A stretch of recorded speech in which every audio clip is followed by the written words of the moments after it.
because I've been interested, but I was always nervous to learn, and I didn't know where to start. Welcome to Fika's Focus, Voices Leading Change.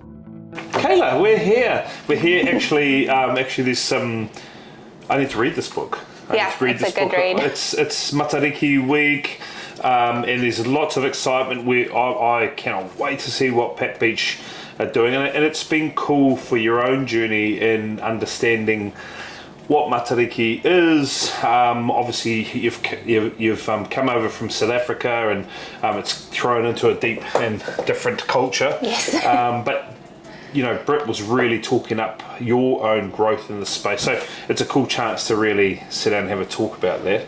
So where should we start? Do you want to start with this? And Dr. Rangi Matamua, who you saw on Māori TV.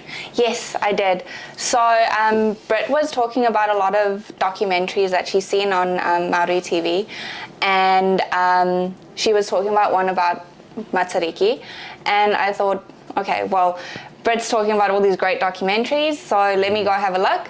And I downloaded the app, because it's like Netflix is an app on your phone. Yes. You can get Māori TV on your phone as well. Yes. And I spent like a whole weekend just watching different documentaries. Oh wow.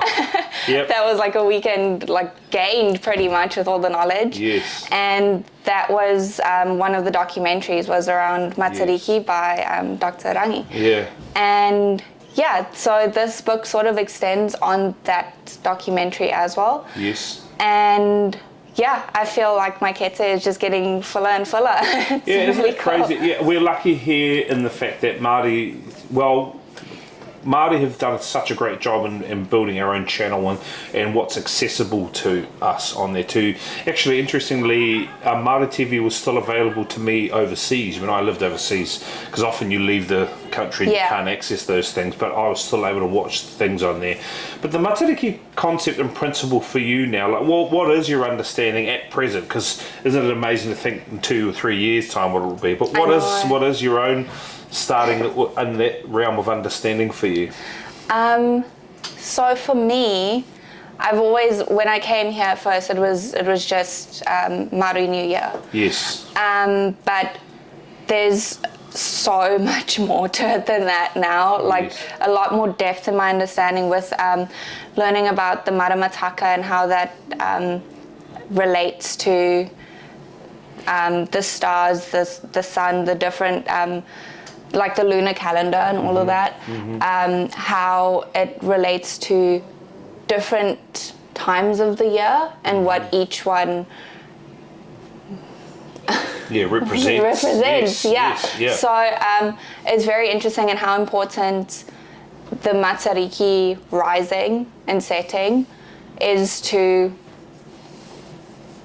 Aotearoa, you know? And because crazily, Matariki, when I started teaching, wasn't even a thing, right? It wasn't, and you know, I know I look so young, but 20 years ago, in fact, I didn't even learn about it at university, nothing, so it's only been a fairly recent phenomena that has come out. Obviously, it's always been there, but as a phenomena and then being undertaken with an education, it's only just recently, and I'm saying in the last kind of 10 years, really taken off in that space, and I'm grateful for it, because what we're seeing in the rooms, and I've been around the centres all this morning, just what we're seeing towards Matariki is amazing. There's amazing things. So in the Waireti space where you are at the moment, what have you guys just been doing around, because you guys got Matariki this Thursday? Yes. This Thursday. So what have you guys been up to in that space? So we've been trying to focus on what each star represents. Yes. And relating it to the toddlers, so that they, not making it a really big concept for them, sort of bringing it down to their level more. Yes. And so having a look at each star and how we can sort of make activities around it, and And in going into the Matariki evening, because you guys have got your mihi whakatau and all that stuff going on, and I know, like, there's some cool things going to happen. And you guys are doing a soup too? Are you guys doing? We're doing a hangi. Oh, that's right. You guys are doing hangi. There's been some learning for you around all that stuff as well, isn't there? Yeah. So in that, what have you learned, or what stands out to you in some of that stuff going into the event for what you guys have been focusing on, or what stands out, especially for the event? Like the hangi, did we do the hangi last year? No, we did a soup. We did a soup. So it is interesting learning about the hangi. We did do a soup, yeah.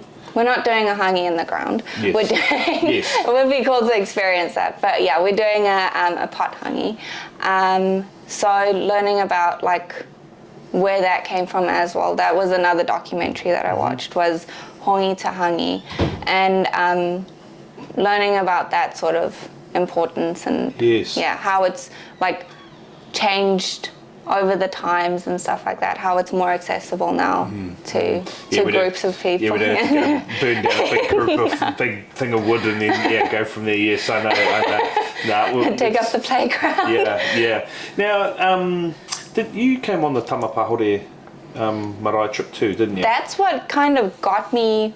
That was my catalyst for all of this, really, because I've been interested, but I was always nervous to learn, and I didn't know where to start. But going to the marae it just got me so excited. It opened up my world to all of this, and that's when I started chatting more to the kayako and chatting more, like wanting to learn more. So it is a beautiful trip, marae. And that, obviously, that Tamapahore marae is in a beautiful spot. Yeah. And it was cool to have people like yourself on those trips who have not been exposed to that. I've been lucky, I grew up around it. But for you guys to come in to a beautiful spot, hear their elders, their kaumātua and their kuia in that space was such a powerful moment, right? And then sharing kai and all that sort of thing was a really cool experience. Do you think, when we fast forward to next year, is there anything do you still have some gaps? Is there something, because even myself, I'm still filling gaps. Is there any gaps or knowledge or something that you want to explore further, do you know? So much. Yeah. So much. I think my next focus is language. Yes. And pronunciation. That's really where I'm at the moment. Yep. So I'm asking a lot of the kayako around, like, how do you say this? And am I saying this right? And like, that's like it feels like a little step for me, but like there's so many more things, like learning about like the medicinal plants and learning about like extending on the Matariki learning. When does this get grown and why? And the moon phases and why are they relevant, and when, all of that so stuff. You've heard it here first. Cayla's going to start a market garden.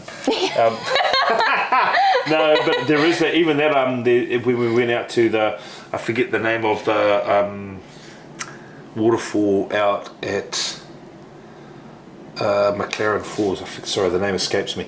But I read this thing which I didn't even know. Kawakawa.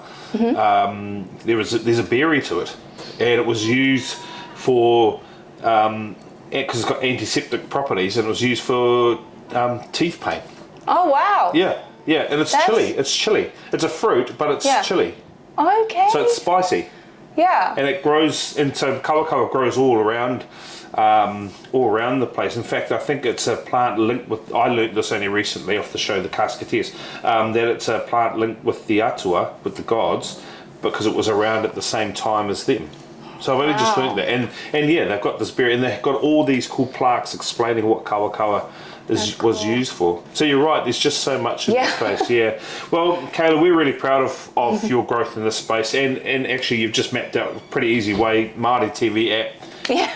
straightforward. There's lots to learn on there. You already brought up a thing which I'm going to, from Hongi to Hangi. That sounds like a good documentary. But we are really proud of your journey in that space, and we do thank you, because I know the best way to respect any culture is to really go and learn about it. So I really appreciate that from you, Cayla. Thank you so much. Awesome. Thank you.